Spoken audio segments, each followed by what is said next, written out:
sociedade deveria caminhar, né? Eu ainda, a semana passada, lá na Paraíba, né, dizia aos alunos lá, né, eu fiz doutorado direto, né, o meu doutorado eu fiz em 8 anos, né, mas a minha turma podia fazer o mestrado em 6 anos, né? Então, por que essa corrida sem fim, né?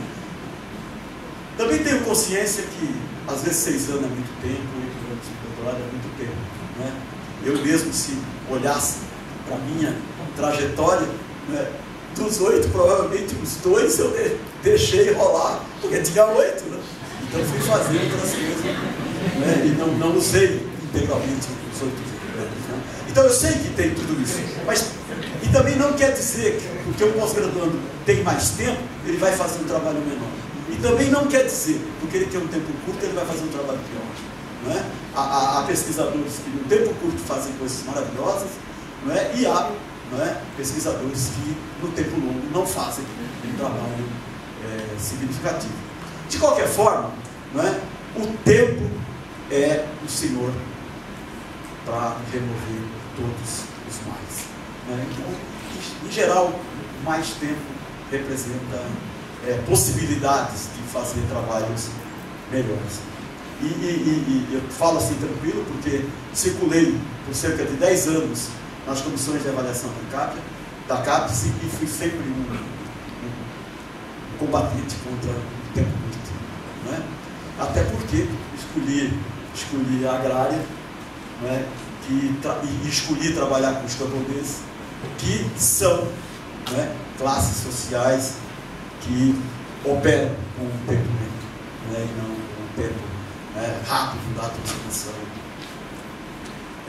do progresso industrial, do progresso técnico, e daí para frente. Bem, já me acalmei, acho. Eu vou pedir para alguém depois me arrumar um copo d'água para deixar aqui, né?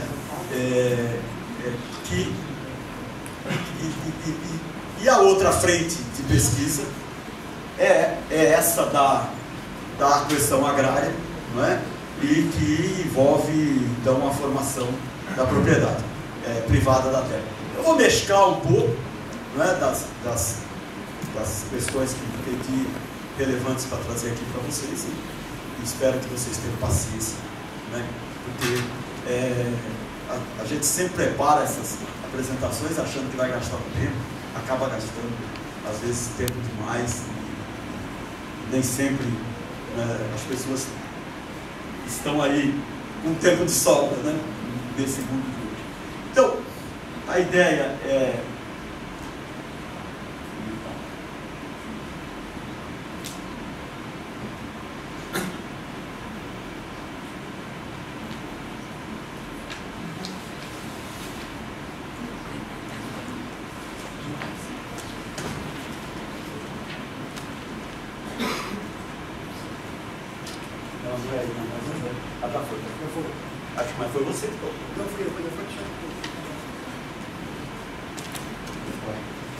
sempre funcionou. É assim, tá vendo? Vamos lá, então, deixa quieto. Então, vou fazer uma colocação inicial no que se refere à geografia e essa fatia da geografia agrária, não é? Pode passar, não é?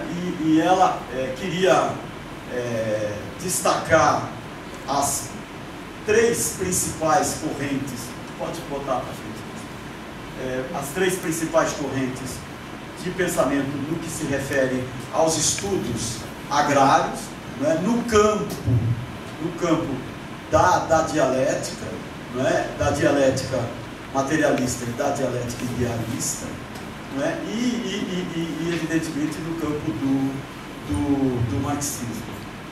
Então, a primeira corrente, vocês estão vendo aí, é a corrente que representa os estudos que partem do pressuposto de que a sociedade brasileira ainda tem a presença das relações feudais de produção.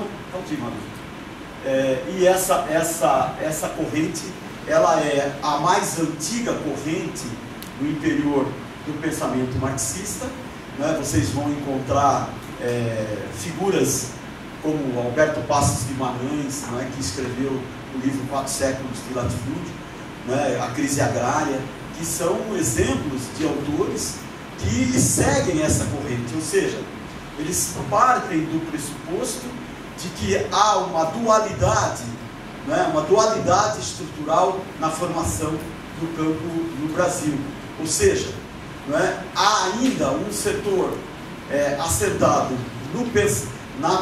na existência e na permanência das relações feudais ou semifeudais, alguns autores usam semifeudal, né? E que essa parcela da sociedade brasileira que atua no campo representaria o setor atrasado, né, da sociedade, aquele setor que precisaria ser transformado, né, ou seja, né, e vamos usar uma palavra-chave para compreender, né, essa presença, né, dessa permanência das relações feudais, que é a palavrinha, né, penetração do capital no campo. É evidente que se o capital está penetrando no campo, é porque o que existia lá não era capitalismo, era uma outra sociedade, uma sociedade pretérita, né, que os portugueses trataram de, no período colonial, sobretudo, implantar no Brasil. E essa sociedade, né, essa parcela dos brasileiros dessa sociedade pretérita, essa parcela da sociedade, ela estaria muito mais presente no campo, na região nordeste do Brasil, né, onde, evidentemente, os efeitos do período colonial se fizeram de forma mais expressiva e mais significativa. Também esses autores, não é? No que se refere à geografia, nós temos um dos meus mestres e um dos maiores pensadores da geografia agrária brasileira, que é o professor Orlando Valverde, né, que segue esse caminho, e vocês vão, quando ler os textos dele, vão encontrar essas referências à sociedade feudal, né, e a essa coisa. Ou seja, há também dois conceitos, né, formulados e que muitas vezes vêm como sinônimo, né, dessa presença das relações feudais ou semifeudais no campo brasileiro, né, que no que se refere ao conceito de agricultura de subsistência, né, e em oposição a uma agricultura comercial, né, que representaria o lado moderno, etc., do campo brasileiro.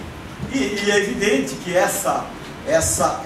esse primado teórico, ele seria, né, ele colocaria, do ponto de vista do futuro, né, como um projeto dessa sociedade ter que superar esse estágio de ter essa parcela, esse setor atrasado, né, ele teria que ser, né, dinamizado, se tornado capitalista. Então essa corrente, né, é dessa corrente que vem os conceitos de camponeses, né, e o conceito de latifúndio, e via de regra, né, por vir por essa corrente, por ela ser a primeira, né, nos estudos sobre o Brasil, ela acabou marcando esse conceito de latifúndio e esse conceito de camponês, né, em que esses dois sujeitos sociais, o latifundiário e o camponês, eles seriam então um sujeito social de uma sociedade pretérita. Portanto, eles teriam inevitavelmente que desaparecer, né? Ou seja, nós intelectuais tomando na mão a tarefa de decidir, né, o futuro e a vida, né, de uma parte da sociedade. E é evidente que muitos seguidores dessa corrente matam todo dia, né, os camponeses, né, nos seus textos, né, porque eles vão desaparecer, né? Não desaparecerão, mas vão desaparecer, né? Não desaparecerão nem nos Estados Unidos, mas vão desaparecer, né? Porque a teoria mandou assim explicar. E porque também partem do pressuposto de que a sociedade brasileira, a sociedade capitalista só teria duas classes sociais, né? A classe dos empresários, da burguesia capitalista, né, proprietário do capital, e a classe do proletariado, né, ou se preferirem o termo mais atual no Brasil, a classe trabalhadora, né, como sendo os proprietários da força de trabalho. Isso tem um rebatimento, nessa influência dessa corrente, tem um rebatimento nos estudos, né, de geografia agrária, se vocês quiserem, no estudo de geografia urbana, né, porque acaba fazendo com que a questão da propriedade privada da terra não seja levada em conta nos estudos. E o quanto não são, né, vai ser, a sua influência vai ser substituída pelo capital e não por ela, a propriedade privada da terra. E é por isso que a sociedade capitalista é vista como sendo composta por apenas duas classes sociais. E a grande tarefa, né, política seria promover a reforma agrária, porque promovendo a reforma agrária, os camponeses contribuiriam para destruir os latifundiários, e com isso, né, a agricultura moderna se instalaria em todo o Brasil. Há uma contradição nesse pressuposto, que reside no fato de que, se a classe camponesa tem esse caráter, né, de revolucionar as forças produtivas, né, essa aqui é uma das questões, né, porque ela serve para destruir o latifundiário, mas não serve para revolucionar o capitalismo, né? É evidente que qualquer teoria construída, sobretudo em ciências humanas, né, a história é o único critério de verdade, né?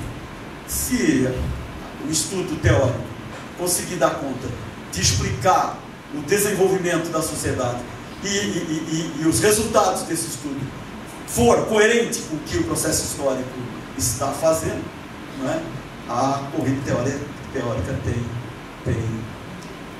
razão de ser, não é? Na realidade, só para um dedinho de prosa nesse aspecto mais político do que acadêmico, não é? É bom a gente não esquecer nunca que a única classe que fez revoluções no século XXI, no século XX, foi a classe camponesa, não é?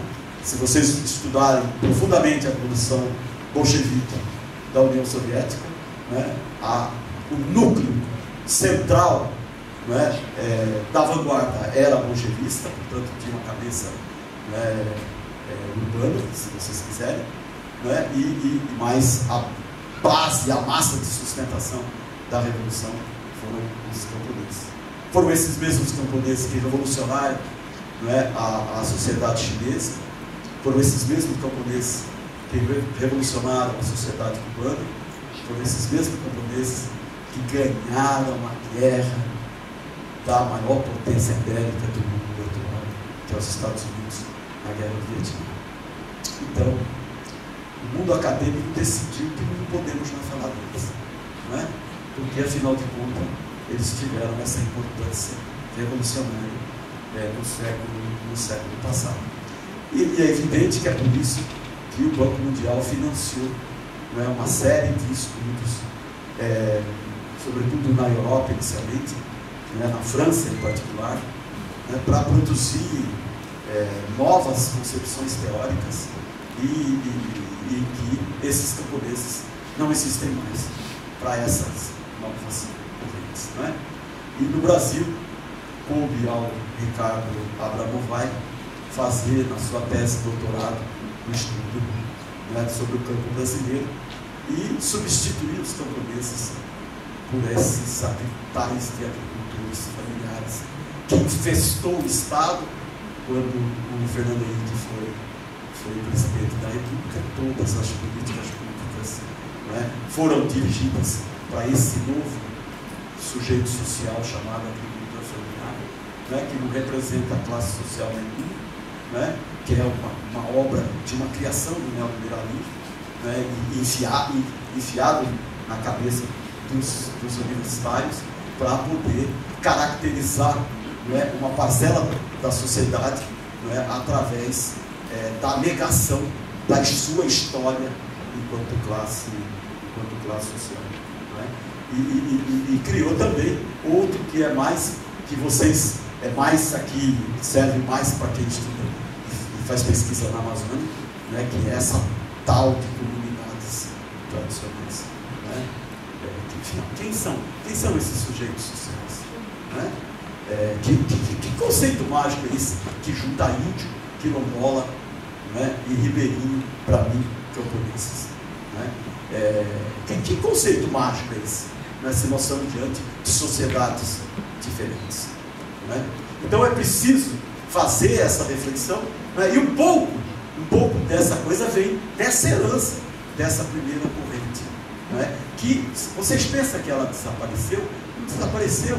Se vocês olharem as pesquisas orientadas do meu querido colega Armênio Mamigonian, né, lá em São Paulo, na USP, e lá na Federal em Santa Catarina, eles continuam pensando exatamente como essa corrente. Né? Então, eu não estou falando de uma coisa do passado, não. Estou falando de uma coisa que está ali, né, nos dias de hoje. E do ponto de vista político, né, o PCdoB segue literalmente essa corrente, do ponto de vista no que se refere às questões relativas ao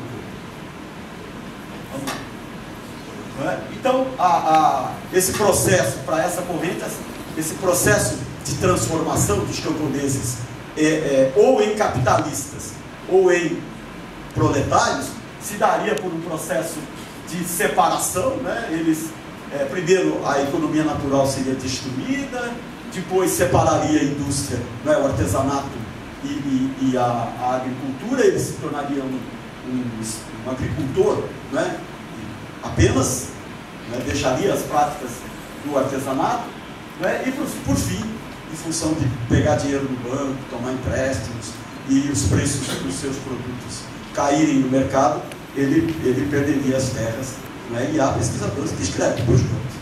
Né, eu não conheço nenhuma pesquisa, né, assentada em levantamento do mundo real que prove que a maioria dos camponeses perderam a terra por banco. Né? É evidente que tem aqueles que perderam, né, mas não são tão expressivos quanto a teoria escrita. E mais, de 88 para cá, eles não perdem mais, porque a Constituição de 88 não permite, que o banco tome a terra daquele que só tem uma propriedade, e sobretudo se ela for pequena. Né? Então, a teoria, até à luz da Constituição e das leis, também, né, não teria razão de ser. Os autores, já falei, do Alberto Passos, do Valverde, mas está aí o Inácio Rangel, que é o grande pensador que Armen e seus discípulos seguem, né? E na história o Nelson Werneck Sodré, né? Na França o Maurice Dobb, né? Ou seja, e o rol, né? que outros, que vocês depois, quando lerem os trabalhos de agrária, vão poder detectar. Vamos lá? Né? Ou seja, para essa corrente de pensamento, o campesinato é uma classe da sociedade feudal, portanto da sociedade pretérita, portanto vai desaparecer. Vamos lá. A segunda corrente, ela meio em oposição a essa primeira, né, vai dizer no Brasil nunca existiu feudalismo, né? O grande pensador dessa corrente é Caio Prado Júnior, né? Então nunca existiu feudalismo, embora o Caio, nas suas maravilhosas obras, não tenha deixado para nós uma explicação sobre a escravidão, né? Porque é uma contradição. Se é capitalista, se já é capitalista a sociedade, como é que a gente explica a escravidão no período colonial? Né? Como é que a gente explica, nos dias atuais, a tal presença do trabalho, escravo contemporâneo, como muitos estudiosos chamam? Né? Então, a concepção oposta, ela também tem seus limites explicativos. Né? De qualquer maneira, ela parte desse pressuposto, então, no caso do Caio, ele diz, era a única forma que o capital tinha para poder se implantar no Brasil, era através do trabalho escravo, porque aqui ainda não tinha uma classe proletária formada, etc, e não tinha uma classe camponesa, não é, que pudesse, no processo histórico, não é, perder as terras e se proletarizar, não é? Enfim, essas seriam as razões pelas quais, não é, a sociedade brasileira teria tido a escravidão. Para essa corrente, também como a primeira, a sociedade capitalista só tem duas classes sociais, a burguesia e o proletariado, né? E portanto, né, como o próprio Caio tem consciência de que uma série de sujeitos sociais, né, diferentes desses, né, do proletariado e da burguesia existiam na sociedade brasileira, né, essa corrente trabalha com a ideia, de resíduo, né, de resíduo social, né? E evidentemente que esses camponeses, né, esse resíduo social camponeses que existiriam na sociedade brasileira, eles teriam, pelo processo de diferenciação social, né, essa corrente ela assenta seus postulados nas obras do Lenin, né, esse processo de diferenciação interna levaria esse campesinato a acumular, né, e se tornar um campesinato rico e, portanto, em condições de se tornar capitalistas. E a maior parte do campesinato estaria fadada a se empobrecer e ir em direção à proletarização, né? Ou seja, a sociedade capitalista só teria duas classes sociais, os proletários, né, se quiserem, a classe trabalhadora e a burguesia. Vamos lá? E o processo histórico faria com que, né, esse setor latifundiário ele se modernizasse. Por isso, a grande contribuição teórica dessa corrente é a chamada teoria da modernização, né, que o Graziano vai chamar Graziano da Silva vai chamar de modernização conservadora, né? Mas de qualquer maneira, né, então os camponeses convergiriam na direção do proletariado e os latifundiários convergiriam na direção da burguesia. Isso quer dizer que haveria uma brecha para a modernização do latifúndio, e essa modernização ela apareceria quando esse latifundiário começasse a introduzir o trabalho assalariado na sua propriedade. E é evidente que essa corrente também, né, vai dispensar o estudo da propriedade da terra, né? Por quê? Porque vai trabalhar com o princípio teórico de que o capital vai subsumir a propriedade e que, portanto, ao invés de falar em propriedade, tem que se falar em capital, né, fundiário, capital imobiliário, se quiserem, né, as denominações que nós temos dadas, né? E aí é óbvio que essa postura também